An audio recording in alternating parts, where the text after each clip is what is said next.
Hello, welcome to another episode of TalentED. I'm your host, Dr. Eric Skanson, and today we have a remarkable guest with us, Lena Scullard.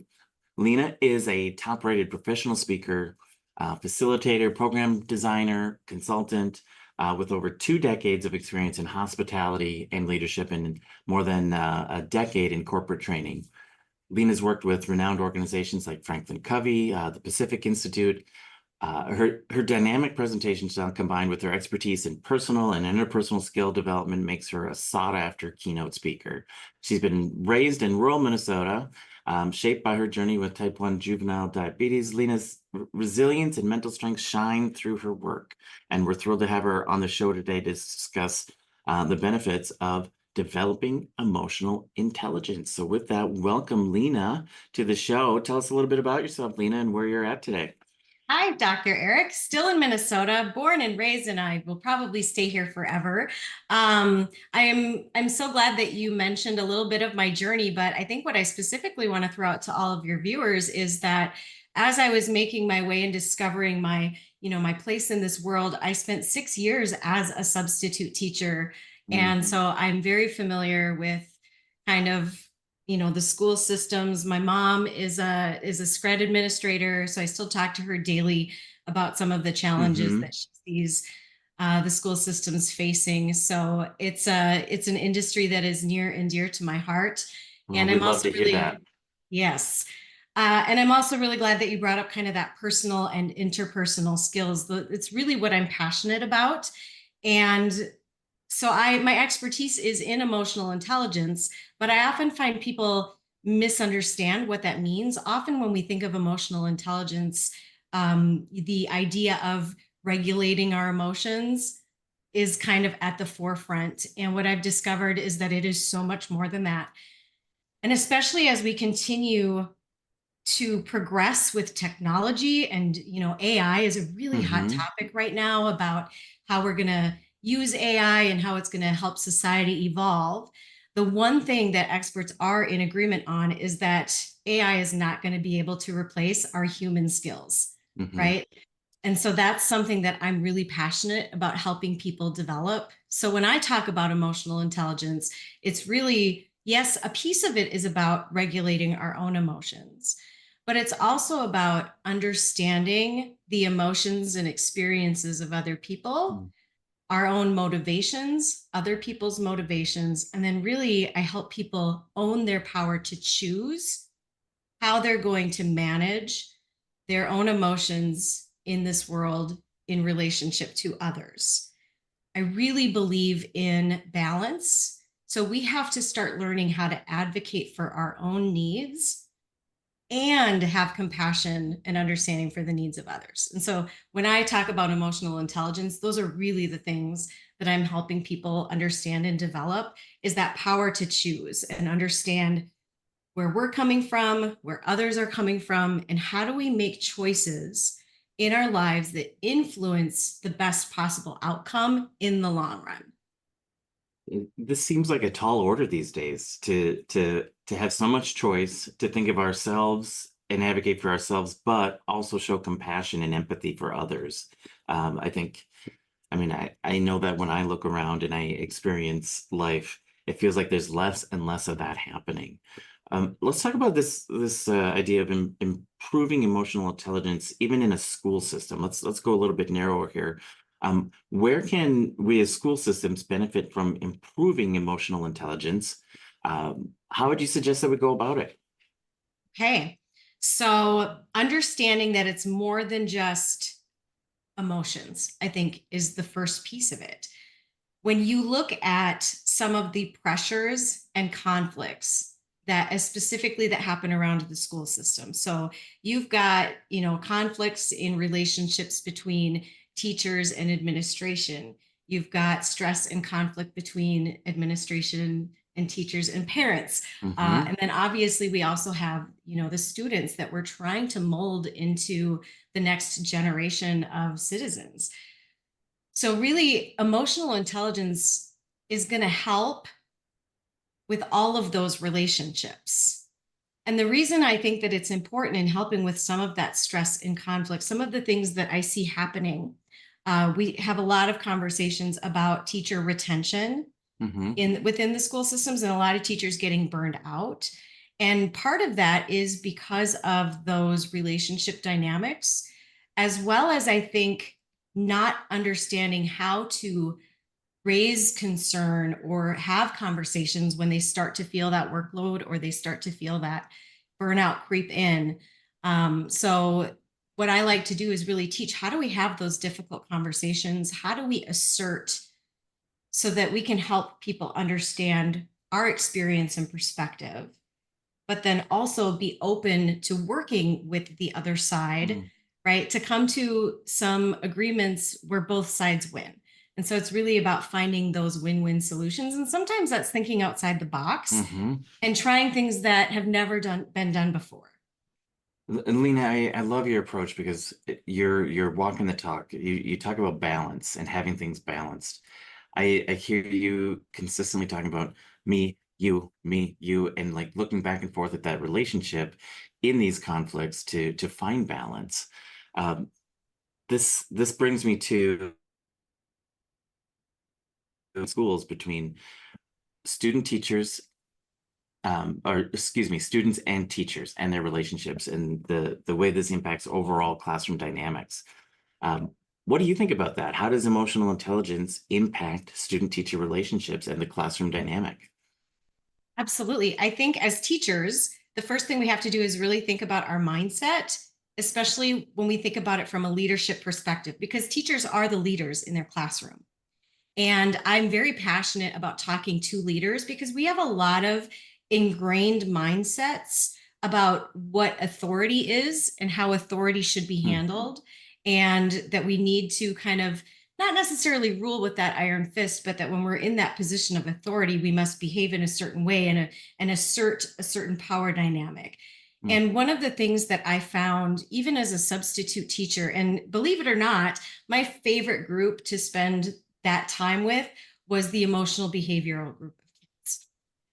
And I think it's because when you approach a relationship dynamic like that, although you are in a position of authority, treating people like equals and behaving in a way that you don't have preconceived notions.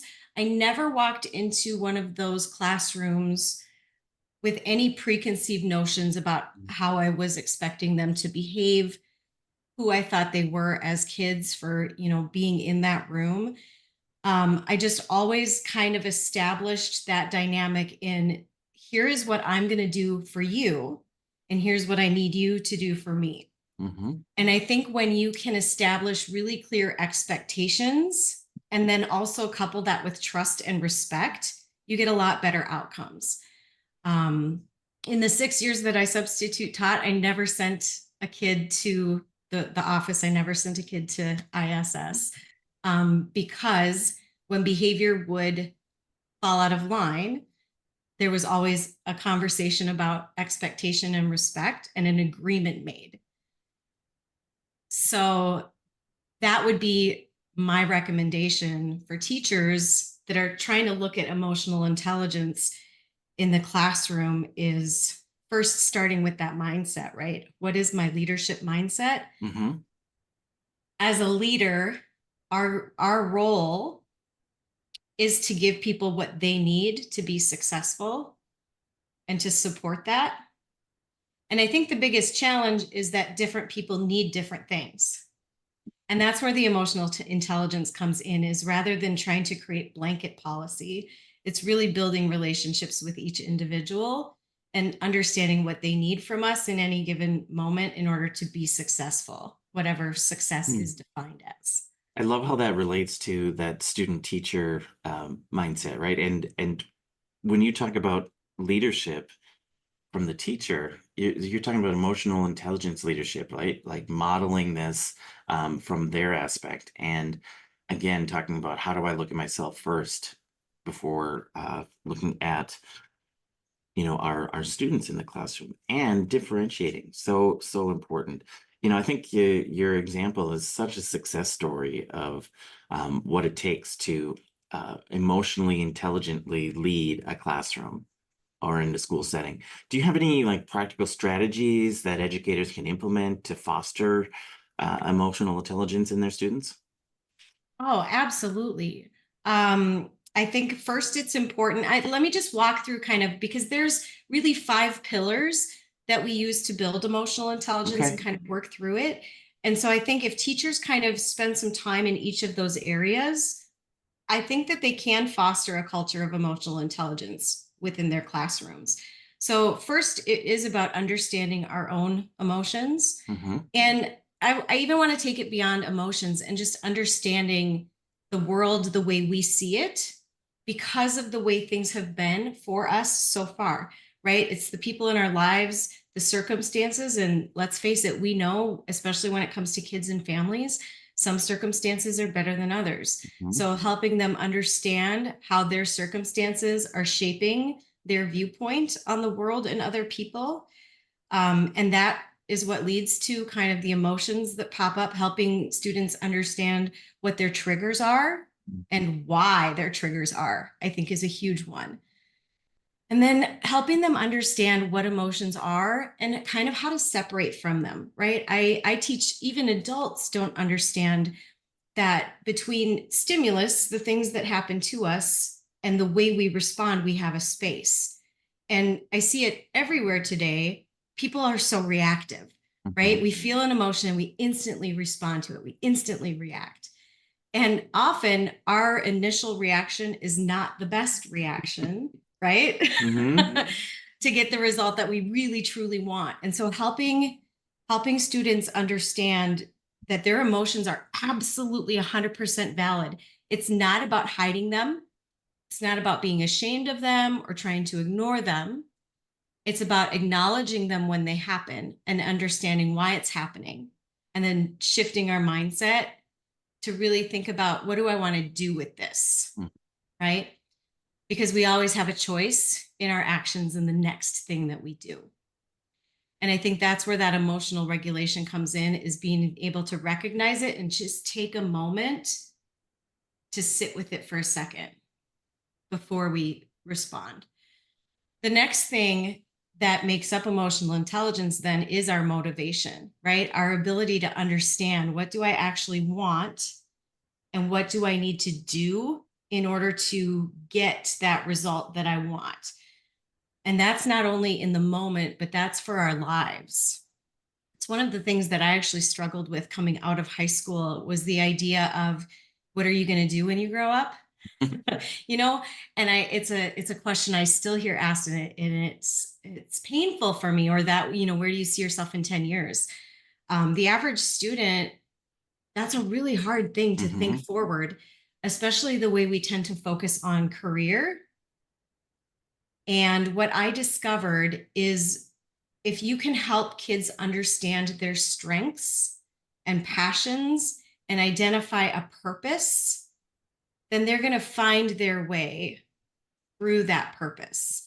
And I think it's purpose that really motivates us, rather than chasing arbitrary goals that are placed upon us by society. So, really understanding our own motivation, what we want our purpose to be, aligned with our strengths and our values.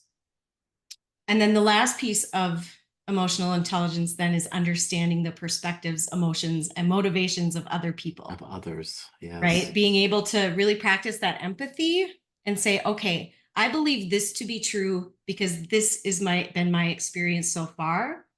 And being able to acknowledge someone else might have a different truth because they've experienced things differently. Differently. That's And so rather hard for than many. letting that cause conflict, I'm going to be curious and have conversations and ask questions to learn more about where that person is coming from. Lena, what if, this is a big what if instead of asking kids, what do you want to be when you grow up? What if we could ask them, what kind of person do you want to be in Yes. 5 years? You know, how can we go about doing that? I mean, is it that simple and just the changing in the words? I think that changing the words is a really good start. I talk a lot about impact, right? What impact do you want to have on the world around you for whatever Mm-hmm. time? And going beyond the job, even going beyond the roles that we might play, whether you want to be a mother, a father, right? Or maybe you don't have a vision Mm-hmm. of a big family, being able to go beyond that and really say, I want people to see me as kind. I want people to Mm-hmm. see me as brave and courageous. Mm-hmm. I want people to see me as giving. I want people to see me as challenging. Amazing. So helping, and so one of the talks that I give is really focused around this idea of purpose and mission and the steps that I walk through. And same thing with kids. It's actually been really well received by administrations, and they've taken my worksheets back to their classrooms.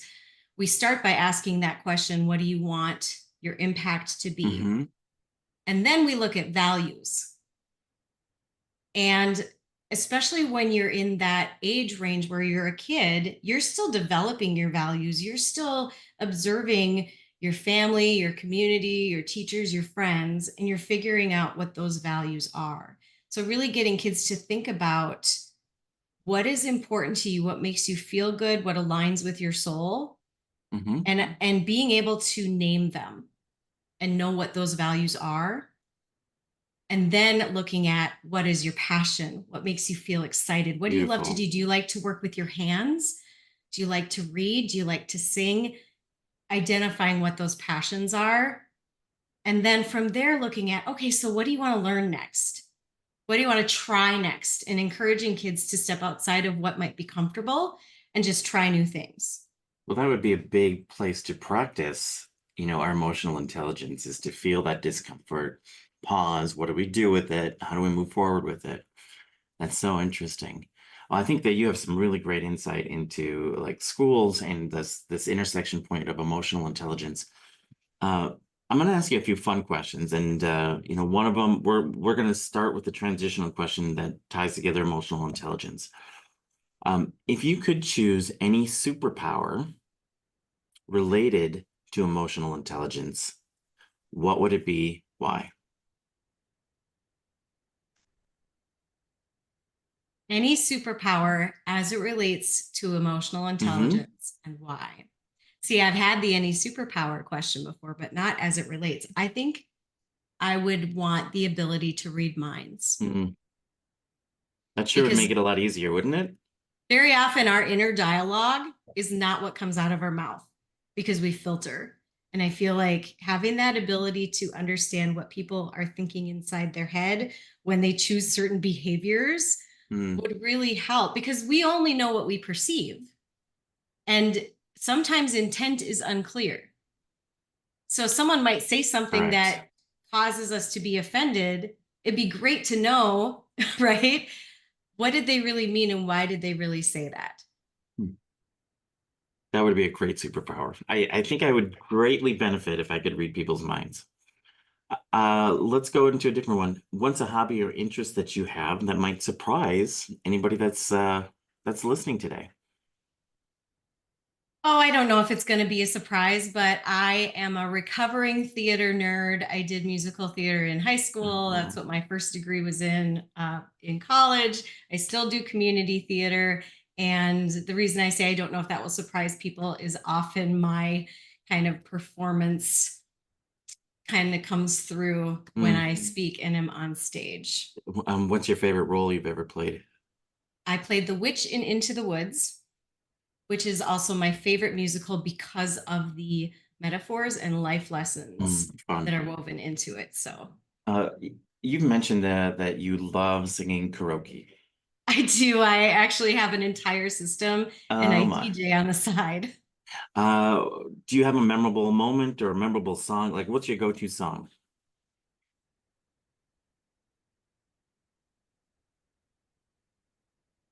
Oh, that is a really, there are so many, especially when you have your own catalog, right? Mm-hmm. There's so many that you love.